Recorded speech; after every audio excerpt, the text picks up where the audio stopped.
With Pokemon Scarlet and Violet releasing sometime in 2022, I figured that this is the perfect opportunity for me to rank all of the Pokemon's designs one type at a time.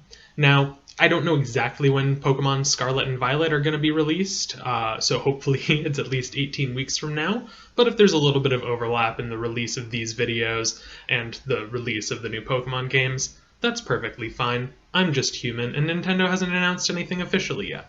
Now, as for criteria, this is going to be strictly based on the design of the Pokemon. It will not take into account battle power, and it will very strongly take into account my personal emotional attachment to these Pokemon. You could consider this a my favorite Pokemon tier list, but I do feel like I have a pretty good idea of what makes Pokemon designs good and bad, what evokes certain types correctly, how archetypes can be used to enhance the design elements of a Pokemon.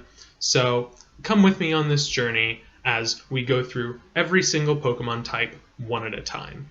And I do want to warn you that before we get into these, there are going to be some fringe cases, some exceptions, so just bear with me, trust the process. Every single Pokemon will be addressed by the end of this series. Welcome to the bird-type Pokemon tier list. Now, I wanted to get bird-type Pokemon out of the way first because flying-type is complicated. First of all, it's not a very common primary type, so if we were to go by Pokemon that had their primary type of flying, there would only be like 3 Pokemon on the whole tier list. Not very fun, not very exciting. But I didn't want to do all Pokemon that have flying as a secondary type, because again, conversely, flying is a very, very common secondary type that applies to a lot of Pokemon that don't really fit into the bird archetype. So this is specifically Pokemon that are flying type and also bird Pokemon. And also Tornadus, who we'll get to, because it's pure flying type, so where else is it going to go? So without any further ado, let's jump into putting these Pokemon onto these colored charts. So first and foremost, Pidgeot. The whole Pidgeot evolutionary line, I feel, is like the dictionary definition of a B-tier design. Like, there's nothing wrong with it. Like, it's a competent design, it's a bird, I get it. But there's also nothing really particularly exciting about it, and that's kind of a trend we'll see with the Gen 1 birds, is they're perfectly competent, but there's not really, like, anything worth getting excited about with the designs. So you can really consider Pokemon like Pidgeot, where they're perfectly fine, nothing wrong with them, but, you know, they could have put a little bit more creativity into it. So that's what I would consider the definitive B-tier Pokemon. So Fearow, it's very, very slightly better than the Pidgeot line. It's got that like crane neck, it's more jagged, it's more aggressive in its design. But again, it just kind of like has that same like brown and tan color palette with like a little streak of red here and there. So I would consider it better than Pidgeot just because it's got like a little bit more personality, a little bit more intrigue to it. But it's still just very, like, standard, competent, not that good. I want to give mercy to Farfetch'd. And, whenever we get around to the regional form tier list, I'll probably have a lot nicer things to say about Farfetch'd. But as it stands, it really just does everything that Pidgeot and Fearow do substantially worse. Like, it's that same brown and tan color palette. It's got the leak, which is like kind of fun and interesting, but like it's just so basic and boring. There's nothing interesting about this design, and it's barely competent, is what I would say. Dodrio is the first Pokemon that I'm going to have some nice things to say about. I love the gimmick of the 3 heads. I know that it was like 3 or 4 Pokemon in Gen 1 where it's just like Stage 1 was one version and Stage 2 was 3 of them. And Dodrio definitely fits into that camp. But the thing that I will say is that because each of the heads has like a different emotion, a different personality, it adds a lot of like interest and excitement to the design that you just don't get from Pokemon like Pidgeot. That's just like, yep, that's a bird. Dodrio, it's like ostrich based, it's very fast, and so it's got that like dynamic between the three heads where they're, constantly like disagreeing with each other about the emotional state.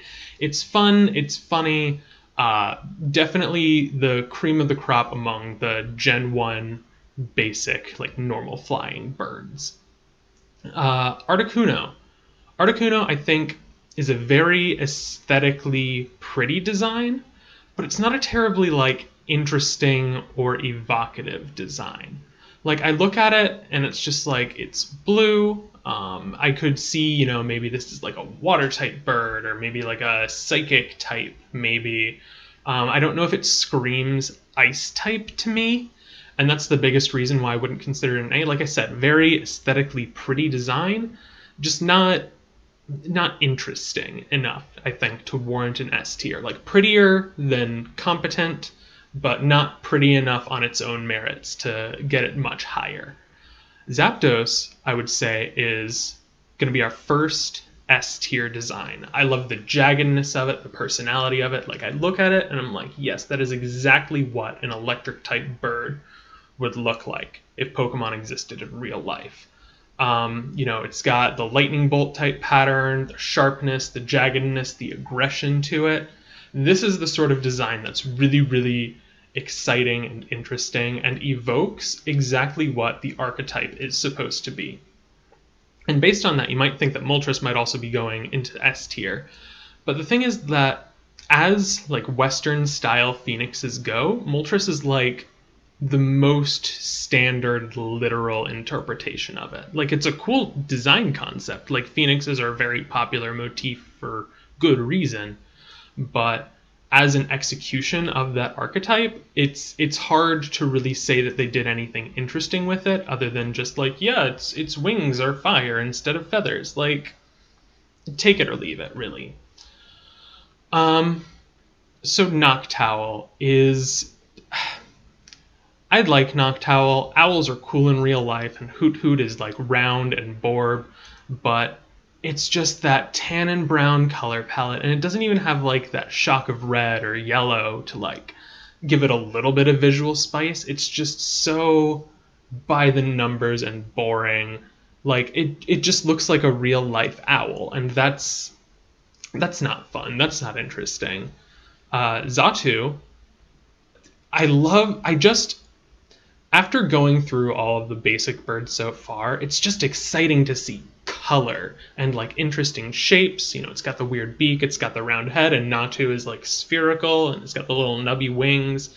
And Zatu has the very interesting wing shape. So it's exciting to see something that's not just brown and tan. So I gotta put it above Dodrio, if only for the color design. Plus I love that like Central American type influence of the sort of like Mesoamerican art and architecture, that sort of vibe. I think it works really, really well with Zatu. Delibird, so I am pretty positive on goofy Pokemon designs on the whole. I go back and forth on whether something is goofy in an endearing and fun way, or if it's goofy in a I don't want to see it anymore kind of way. But Delibird, I just don't know if Santa Bird works for me. Like the gimmick of present is a really fun move idea, and its tail is like a present sack. But I feel like it's just too much in that goofy territory with like the big blocky rings around the eyes, and the fact that it's literally just Santa but a bird Pokemon. It's not the worst in the world, but it's not goofy enough to be endearing to me the way that some other birds, like even on this list, or some other Pokemon in general, are like goofy in like a fun and endearing way to me. Skarmory, straightforwardly cool design, easy S tier. It's iconic in the competitive community for being such like a strong defensive core, and like battle isn't majorly taken into account in the tiering system. But it's impossible to deny the iconic quality that Skarmory has. Plus, if you look at its design, like Armored Bird, the way that its wing feathers are like metal plates rather than feathers. So when it flaps, it's like you can hear like the crumbling and the clinking of the steel in its wings. I hope it's not controversial to say that Skarmory is an easy S tier design. We might take it for granted today, but I got nothing bad to say about it. Lugia is such a confusing design because it's designed to be like the Lord of the Ocean. You find it in like the Whirlpool Islands. And I imagine that the reason that they didn't make it a water type was just so that it wasn't a direct counter to Ho-Oh being a fire type. But it's always been weird to me, and I don't think it'll ever stop being weird to me that Lugia is a psychic type. It's just strange, it's unusual, and I don't care for it. Plus, like, the fact that its wingtips are like thingies is strange. Like, why would it have that? Especially if it has psychic powers, it could just lift things with its minds. So for all of the confusingness of the design, like, it's more visually interesting than like the super basic bird Pokemon, but it's just too confused of a design in my book to be any higher than the top of B tier for now. Ho-Oh, again, Moltres, very standard Western Phoenix. Ho-Oh, kind of like a fun and interesting twist on an Eastern Phoenix. You know, it's got that interesting color palette. It's got the association with rainbows that's very cool.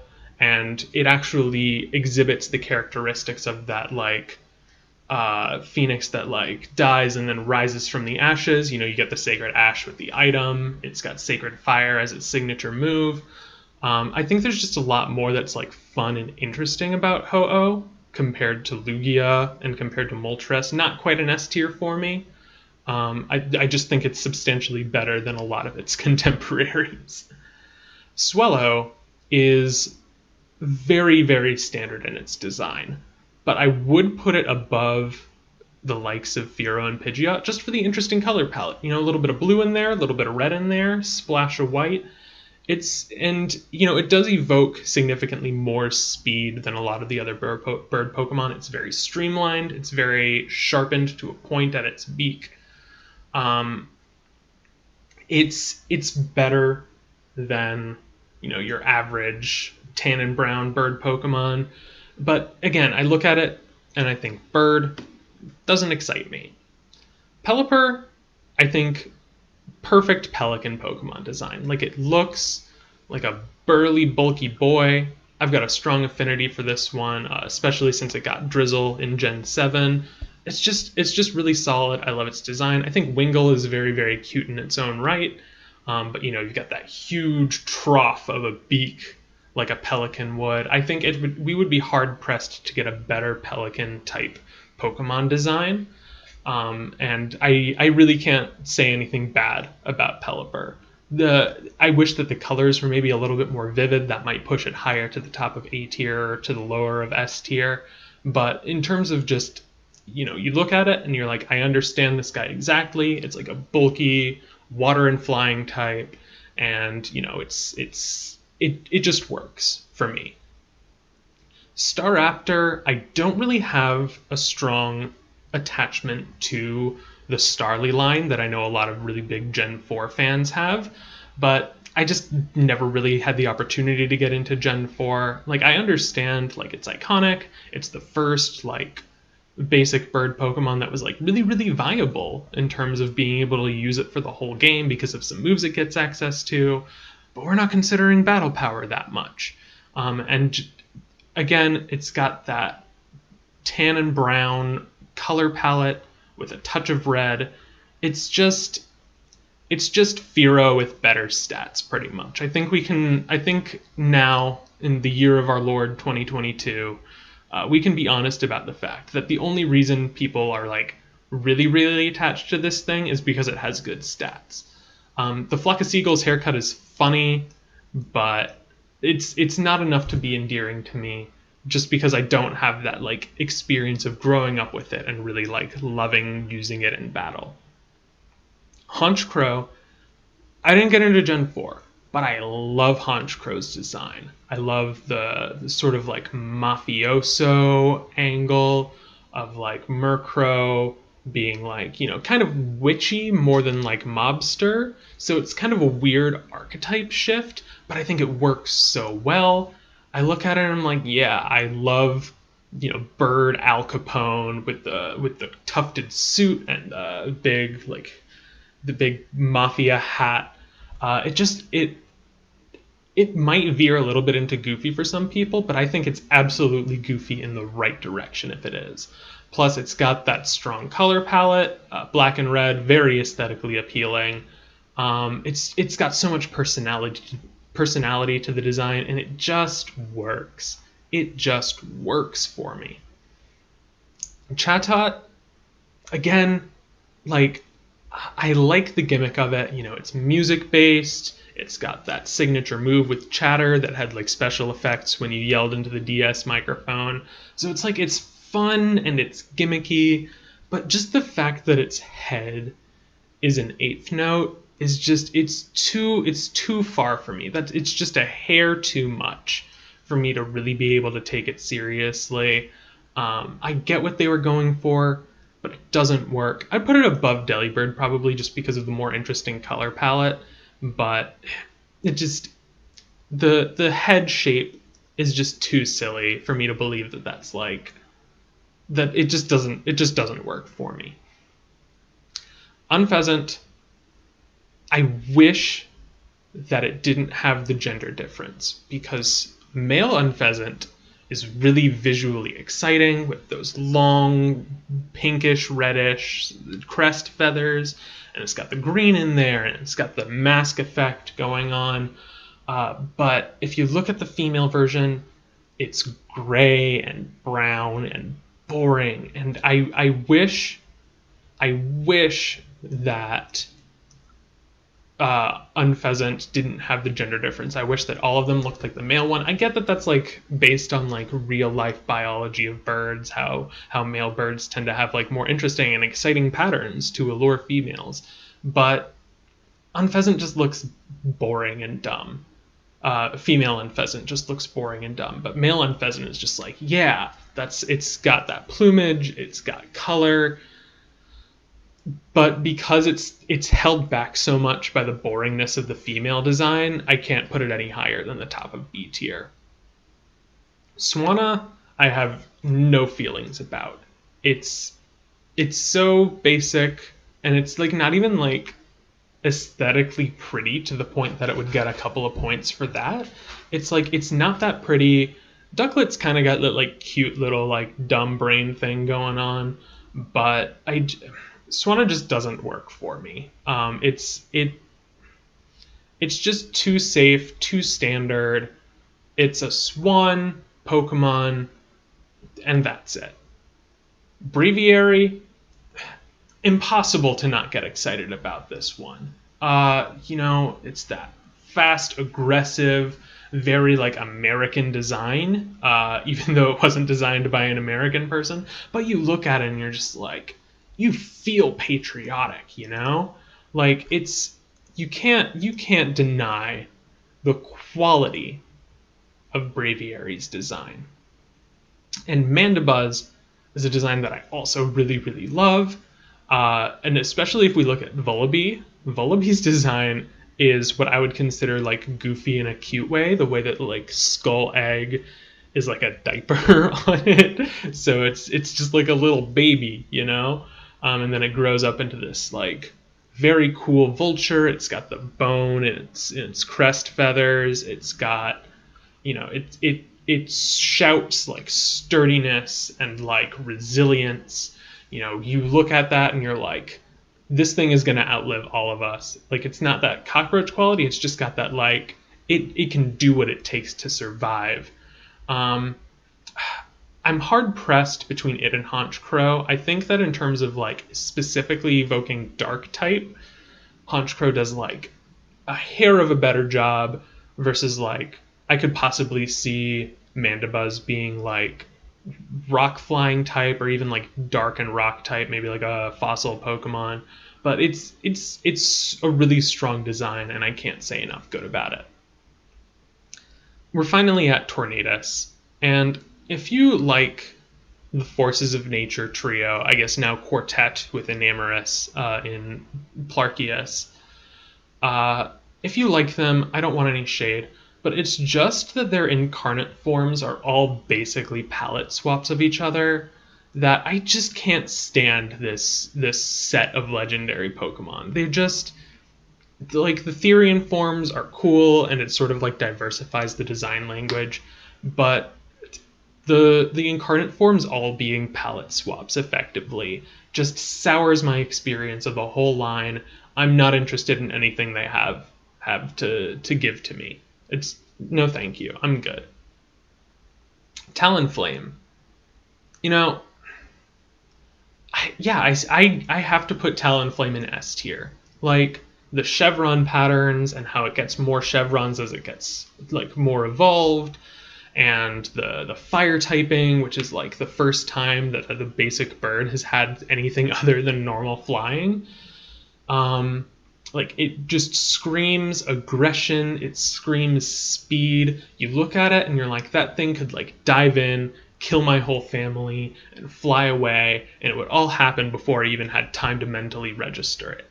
It just works. It's, it's fast, it's fun, it's aggressive. The fire typing, again, I cannot get over the boringness of every basic bird up to this point being normal and flying type. So just having a different typing to it just breathes a whole new life into that concept of like the early route bird that, evolves once or twice, and you can kind of use it through your whole adventure. Talonflame just works better than others of its archetype.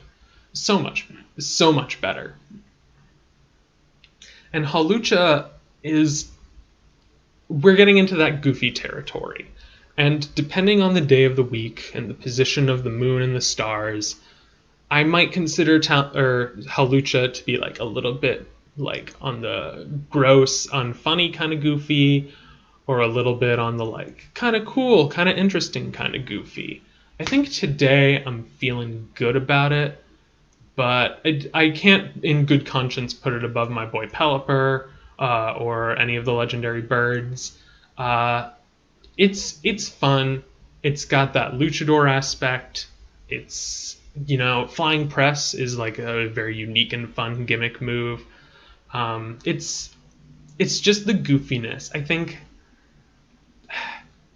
I could go back and forth on this for hours, but I think I'm happy with Hawlucha in lower A tier for now. Veltal, I would call Veltal over-designed. We're past the point where box legendaries just have too much going on in their designs. So it's like a bird, but it's shaped like a Y, and its wings look like strips of bacon, and it's dark type and flying type, which is kind of cool, but it's got too much. Like, it's designed to look too, like, you can tell that it was designed to make people like excited and interested in the box art of the game, but if you keep looking at it, it just looks dumb and over designed, and it's just not for me. Toucanon, I love Toucanon's design. I love the gradient on its beak. The only reason why I wouldn't put it higher is just because Pikipek and Trumbeak are a little bit too standard, but I think out of like the basic early route bird Pokemon, you could do a lot worse than Toucanon. Just the beak is funny and it's big, but it just has personality to it. Plus, you gotta love all of the different like splashes of color in it. It's hard to be mad about this design. Oricorio, easy S tier for me. I chose the Sensu form just because I think that the Sensu form is the prettiest, but the concept of like it having 4 different dance styles that you can like switch back and forth between, sort of like a modular Pokemon design. You can change what type it is depending on what you need to do at that point in your adventure. And each of the designs are just like cute and pretty and just strong concept, strong execution. 10 out of 10. Can't say anything bad about it. In fact, I think I'd put it above Zapdos for me. It's just, like I said, strong concept, strong execution. There's absolutely nothing bad that I could say about this design. But if we're talking the creme de la creme de la creme of bird Pokemon, we've gotta have Corviknight at the top of S tier. Corviknight is like, it's honestly just better Skarmory. Like, if Skarmory were designed in 2019, then we would have gotten Corviknight. It's just, it's got that steel flying typing, which used to be unique to Skarmory, but it's, Rookidee is like a little Borb. It's very cute. Corvisquire, as middle evolutions go, it's boring. But the thing that I also really love is that it's pure flying type until it's Corviknight, and then it gets that steel typing, and it just gets like bulky and defensive, and you don't want to mess with this guy. I think this is probably the strongest out of all of the Gen 8 Pokemon designs. It works so well, and if Skarmory is an easy S tier, then Corviknight's gotta be super easy, free throw, top of S tier. Just can't say enough good about it. Love this design. I'm sure pretty much everyone would agree that Corviknight is such a solid Pokemon design. But here we are. We went from the creme de la creme to... What can I even say about this guy? Cramorant, like, he's got the funny, goofy gimmick of getting like a Pikachu or a Barraskewda stuck in its throat, and it can like launch it out. But it's too goofy. It's too dumb for me. It just doesn't work. It is a cursed being that should not have been allowed to see the light of day. It's goofy on the wrong end for me to an extreme degree. It's just wrong. It's just a crime against nature. I hate to end on such a downer note. So you know what? I'm gonna take away Corviknight. I'm gonna remove it from the tier, or I can't remove it from the tier list. I'm not a good video maker. But okay, so Cramorant, bottom of D tier. But oh man, Corviknight, such a cool design. Who could have seen this coming? That it would have been at the top of S tier. I didn't want to end on a bad note, but overall, I do think that bird Pokemon have, their designs are interesting. There's a little bit to get excited about with most of them. It's just some of them are boring or over-designed or Tornadus, and it's just... But yeah, bird Pokemon, fine by me. And if you disagree, feel free to let me know. You're entitled to your opinions. Don't allow me to be the arbiter of what Pokemon you are and are not allowed to like. But with this, that wraps up bird Pokemon. So I will see you in the next Pokemon tier list.